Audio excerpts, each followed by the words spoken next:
Мы приехали на аэродром, вырулили на старт, взлетели, все шло в штатном режиме. В этот момент двигатель, чихнув, остановился.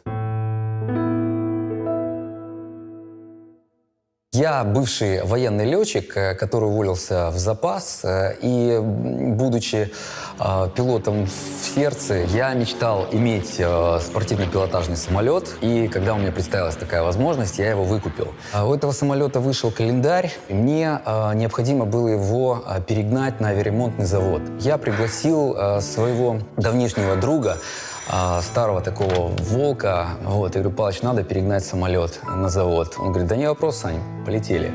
Мы приехали на аэродром, предварительно техник доложил, что самолет подготовил к перелету. Вот. Но сказал одну маленькую фразу о том, что в ВСУ, в всасывающее устройство двигателя, он установил дополнительную сеточку. Я сказал: окей, хорошо, если там все нормально, и полетели.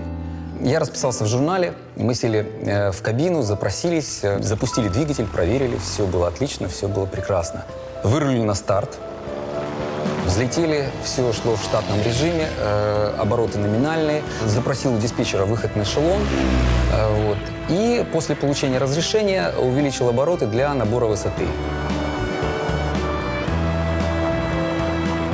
Я увидел аномально высокую температуру в топливной магистрали.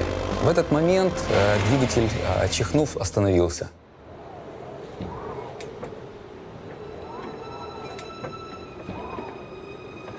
Спланировать куда-то на поле у меня уже практически не получалось. То есть, осмотревшись вокруг, я понял, что нужно будет выполнять вынужденную посадку на лес.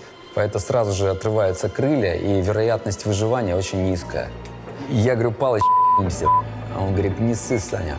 И вот буквально через секунду я почувствовал жесткое, уверенное воздействие на ручку управления самолетом. То есть он ее отдал от себя и перевел самолет из планирования в реальное пикирование.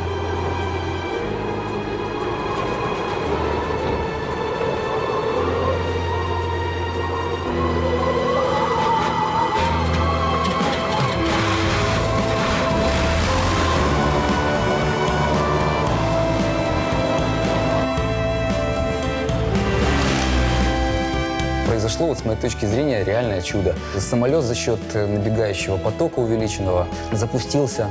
И эмоции, конечно же, уже переполняли в тот момент, и понимая, что пронесло.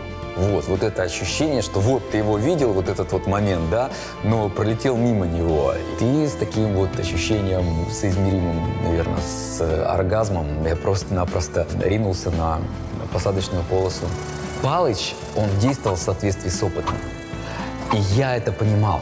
Для меня доверие – это моя способность к тому, чтобы завтра такой же молодой парень, как сегодня я, мог опереться на меня так же, как я сегодня могу опереться на своего старого наставника для того, чтобы в критической ситуации отдать ему приоритет в принятии решения.